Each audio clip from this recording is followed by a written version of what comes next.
All right, what's up, everybody? We're going to go ahead and do a follow-up show. This is going to be with Bioner. We had him on before, and we talked all about the future of Bitcoin, the where things are going, and specifically, we're going to be talking today about the recent Craig Wright case, the Craig Wright case versus BTC Core. So, what's up? What's up, dude? How you doing? Welcome back, Binary. Hey, I'm doing well. Thanks for having me again. Nice. Yeah, man. We had some great shows before in the past that people can go back and tune in on. And I wanted to just, yeah, you and I were talking offline about this court case that Craig has just filed now, where he's suing the BTC Core developers as a partnership. That partnership, he's alleging, has passed off as the name Bitcoin, and he's claiming 911 billion pounds in damages overall for the market cap difference in BSV and BTC. And it's relatively new, so it's definitely in the news right now. So, what are your thoughts? Well, I'll tell you, I went on red alert as soon as I saw that. As soon as I saw that, I I snapped back to what Calvin Ayre posted.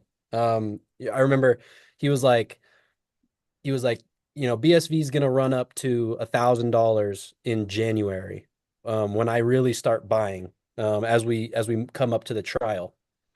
And everyone kind of laughed at him because he was wrong. BSV actually dumped to $50. Now, now after I've seen this filing and this move by Craig, I went and found this article that Calvin wrote right after the the decision came out, that Craig was not Satoshi. He goes, think about it. There is now legal language on the books stating that Satoshi, not Craig, created BSV. The court ruling may have been personally devastating for Craig, but it's business as usual for BSV. It's Bitcoin Satoshi's vision, not Bitcoin Craig vision. And I I mean, you got to think about it. Like when he said that he's going to start really buying in January in the run up to the trial, what trial do you think he was talking about? Because at the time, the Bitcoin price or the BSV price was like $160 or something like that. And everyone thought it would just keep going up, straight parabolic.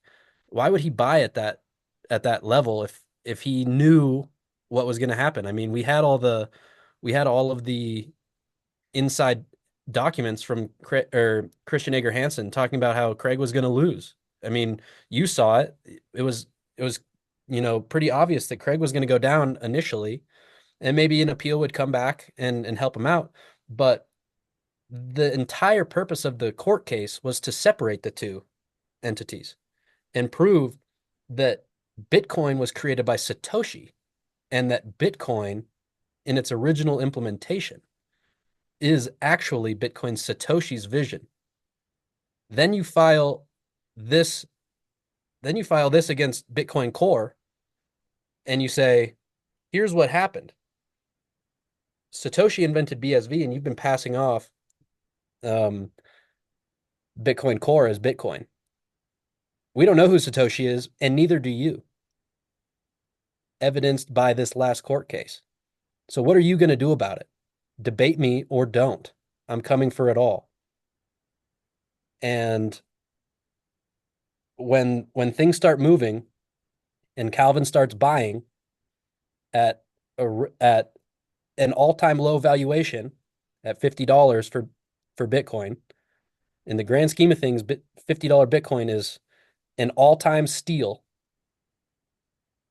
I think we're in for some explosive movement in the near future. That's exactly where my mind went, and I don't know if you see it similarly, but that's how I'm looking at things. So, you're saying, sounds like you're saying that the court declared Craig wasn't Satoshi. So the court's declaring that Satoshi created Bitcoin SV. That's what Calvin's arguing. Okay, so Calvin, you're saying said that this was after the trial ruling. Calvin wrote Satoshi created BSV. Immediately. It's on CoinGeek. He goes, There's a little noticed fact that declaring that Craig Wright was not Satoshi, the judge affirmed Satoshi as the creator of Bitcoin. As BSV is the only protocol that remains true to Satoshi's original vision, as described in the white paper, then the judge effectively ruled that Satoshi created BSV.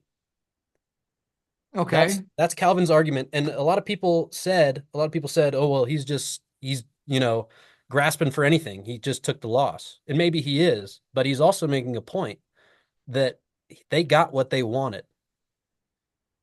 They got They what how did they get what they want? they Craig was weighing this whole thing down. They just kept going after Craig over and over and over again. He was the weak link. He was the one with the temper tantrums, right? They separated the two. Satoshi invented the Bitcoin white paper. BSV is the Bitcoin protocol that's described in the Bitcoin white paper. It has nothing to do with Craig. Craig is not Satoshi. Get over it. Hmm. Now there is a new investor and developer, Reverend Dr. Craig Stephen Wright, who's saying that there's damages to me because you're passing off BTC as something that it's not. It is not the Bitcoin that Satoshi Nakamoto invented. And because of that, I'm owed the damages of $48,000 per coin. It's I think it's a master chess move that they made, and I think that he's been alluding to it this whole time. And I think that the perfect storm is forming to move this thing faster than most of us anticipated. So, okay, tinfoil hat now time because it sounds to me like what you're saying is that Craig lost the case on purpose. um, And I've heard that multiple times from people. Uh, Jimmy is one, Dr. James on X. He always says that Craig lost the case on purpose, and well, he certainly could have won the case. So he could have. Okay, yeah, okay. Point taken. Point taken. Yeah. he had opportunities. And he said I actually read his book. It's I think it's called Satoshi Vision. Um, and he's very explicit. He says, I someone invented, whether it was me or Satoshi or there is a distributed timestamp server that allows for the time lock of transactions. If you think that I haven't used it, then you're stupid. Every bit of evidence that exists on his side or against can be put into time lock on an immutable ledger and distributed when the time comes. There's no reason for him to rely on a court. He has the truth engine. It's running in the background. And when the truth decides to be published, when the time comes, it will be. No one can stop that. It doesn't matter for him whether or not the court ruled for or against, though I think he would have rather, I mean, he laid out enough evidence to win in the case, but he did not, dish the silver bullet and he lost. And there's a whole lot of reasons why. And I think that you, better than probably anyone, can see those reasons. But he had the opportunities to dish the silver bullet. And I remember watching your videos and you were like, why didn't he do it? He had the perfect opportunity. Well, this is why. You have to separate the two. Because once you prove that Satoshi invented BSV, it's over for everyone else. Hmm. So, so you're saying when okay, let me now can you explain the motive to me? What's the motive again for him losing the case? Let's say Calvin's mind. Calvin seems to be happy. You're saying that what explain the motive? I think the motive is just time. I think nothing was ready yet. Terranode wasn't ready. The the global recession that's coming isn't here yet, really. Um, I'm sure there are things in the works that just weren't ready. You can't press the button before the pieces are in place. You can't send the rocket before everything's checked and double checked and ready for launch. Um, Not to mention the fact that the I mean everything needs to be in perfect order here. And what you see is a perfect storm. You have a you've got a basically an infinite money bubble in the US dollar right now that's on the verge of popping. And you have to have an asset. You've got three assets that can do it. Every bit of money that came from a hard asset pre Bretton or pre Nixon shock dollar was connected, air quotes, to gold, right? It came from a hard asset. Then we inflated it to hell, and eventually all that value is going to have to be tied back to a hard asset. So you've got people going after silver and gold, and that's great. Those things are going to skyrocket. But you also have the most valuable hard asset in the world, the most useful hard asset in the world, which is the true commodity Bitcoin. And you have to have all the pieces together before you can let that rocket go. You have to have it together. And we didn't have Terranode yet. I think Gorilla Pool's running it now in tandem with SV Node, getting ready for the integration. I don't think it has come on mainnet yet, but we've got a couple months here, and we're watching the Fed drop rates. We're watching this bubble start to pop. Hmm. So basically, you're saying that by by losing the case that Satoshi created Satoshi Vision. So that what does that do? What is the benefit of that as opposed to it being Craig? It separates the Craig did all the work to scale it already. So he's got all the patents. But when when this thing launches, I mean, the whole thing is that you want the neutral central authority. You want the ghost in the mist of Satoshi. You do want that. BTC is right in saying that. And maybe in the future people will understand that Craig Wright is Satoshi, but for a commoditized network, who cares? For a commodity, yeah, Craig, I see Craig doesn't that. care. Yeah, I see the value in that because as a commoditized network, you want no central point of origin. Exactly. Craig already won. It's over. Craig already won. Good point. Now he's pissed because he's not getting credit, but believe me, he's going to get more than enough credit. And it's going to look like trillions of dollars worth of credit is what So is what's coming his so way.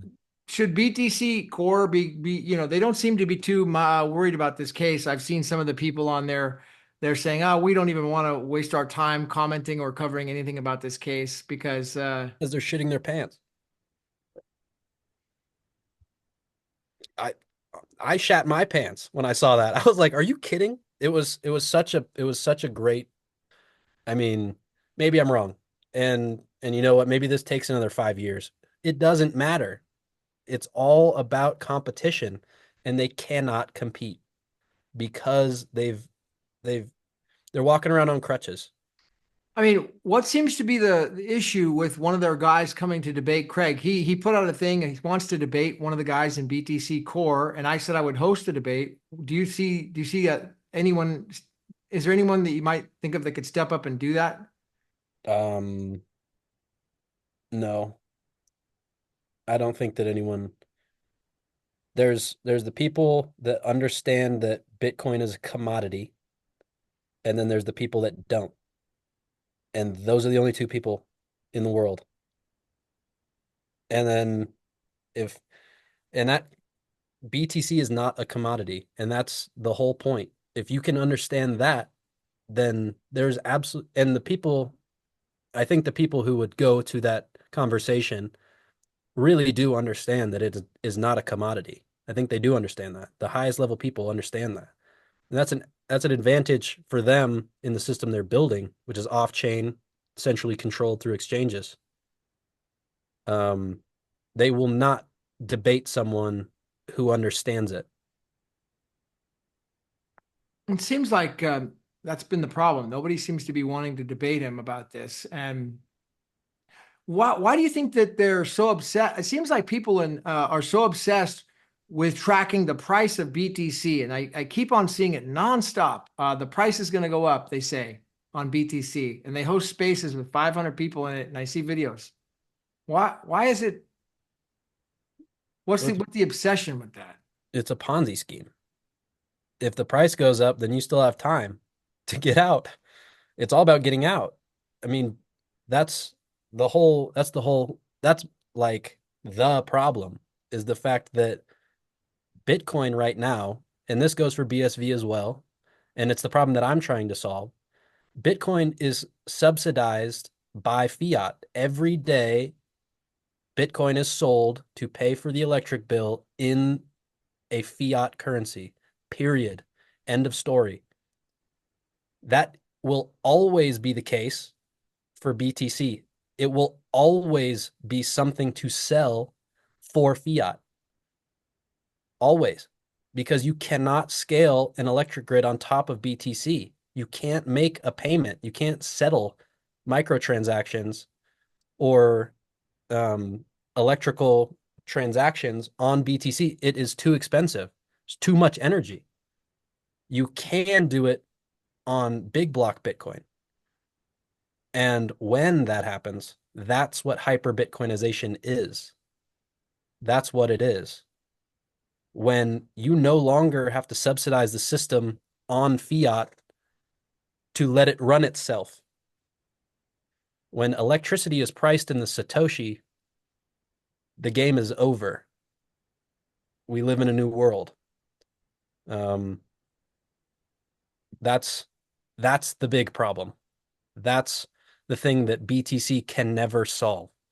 That's the thing that BSV is the only network that can solve. What about some of the other crypto networks? I mean, have you looked into those? I know we talked about before, but like, can any of those possibly solve this problem? No, if But I mean, it's don't just but without just saying no. I mean, can you qualify that? yes, it's either a commodity or it's not. And that's it. Um, you have if you are going to run a if you're going to run a commodity network like the electric grid, it has to be run on a commoditized ledger so that you can actually base the value on something. The petrodollar works because you tied it to a commodity. Electricity is not a commodity right now, but it could be. Electricity is not a commodity right now. It's not. I live in a place where I'm in a regulated monopoly. It is not a commodity for me. I I pay the price that I am required to pay. I live in a natural monopoly. Seems like with my electric bill, if I want to get a discount, I can't, unfortunately, or Because there's shop no around. competition. Pardon? No, there's no competition. It is not common Yeah, to you. I'm not allowed to shop around. Why is that? How come I can't shop around for it just seems, how is that even possible? How is that even legal? It's barely legal. And the reason it's legal is because it took so much investment to build the transmission and distribution networks that give you electricity that the companies that did it received franchise rights to that region so that they could have the steady recurring um, revenue from you to pay for that long-term investment. And it worked. But when we move to a more distributed environment, when we have solar panels on every house and when we have electric cars going everywhere, the market dynamics can drive down the prices and improve interconnection, and we can move to something that's much more resilient when each node is allowed to work two ways rather than just one, and allowed to monetize its power the way that it wants. And so eventually, if we can build a distributed grid that settles in Bitcoin, we can create a truly commoditized network, and that would be the Metanet. And that's where we're moving towards. But it's going to take a long, long time. The Metanet you're saying is the grid. Can you explain that again? The Metanet is what? The Metanet is the merger of the electric grid and Bitcoin. It is the fabric that allows competition between a EV and a nuclear power plant and a Bitcoin miner. It allows the competitive and organized, intelligent optimization of our digital and electrical infrastructure. You can think of you can think of the electric grid and digital information as two sides of the same coin, right? If we don't have digital information, digital information is electrical by definition. Electricity goes through a transistor and tells you zero or one. They're two sides of the same coin. If you don't have the digital information from the electrical supply, then you can't maintain the open markets that allow that electricity to come to you.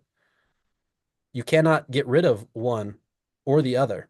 The metanet is what happens when the edges of that coin move to zero, and you end up with this spheroid, this super dense small world network where all data and energy are the same thing. And you're moving a commoditized watt, a metawatt across this network and optimizing it to make sure that you have not missed anything. You know exactly where this watt came from, you know exactly where it went, you know how it was optimized, you know how to use it, when to store it, when not to store it. That's what drives electricity prices down. That's what commoditizes the electrical infrastructure. That's what reinvigorates manufacturing and industry in the United States and globally, and drives innovation everywhere that it touches. Sounds like a big picture vision that you're highly involved in, man. That's a fascinating. Metanet is I, huge.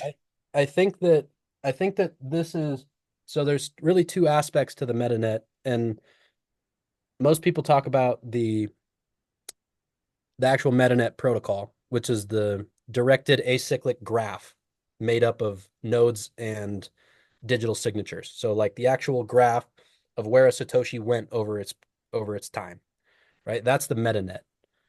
That's the protocol that describes the different data structures that you can build on top of Bitcoin. But then when you scale that out, you can kind of like think about the way that it works. You can see each Satoshi as a neuron firing, and it spreads throughout the brain. And you can literally look at this like a new organism. You're seeing the movement of these nerves, and you have this central intelligence that can evolve out of this because you can optimize it. And as we build bigger and bigger AI systems, I mean, Craig Wright was one of the first people that I've ever heard describe this, but you cannot achieve digital intelligence. He calls AI actual ignorance. And it is because we haven't actually evolved these things. We haven't the reason that we evolved is because we had to go find food and water and figure it out. And if we could do that, maybe a girl would like us. And if we could do that, maybe we could have kids. And then if we could get those kids get stronger, maybe they could get a girl. That's how we evolved. For artificial intelligence to evolve, you have to go force them to go get food and water, electricity and data. In the Metanet, those things are attached to the Satoshi. And you'll have intelligence that's actually evolving and actually moving and actually building something that is going to stay because it's built on top of the immutable time chain. And I actually I'm writing a book about this now. It's called Grid on the Edge, and it's coming out. It's being released here soon.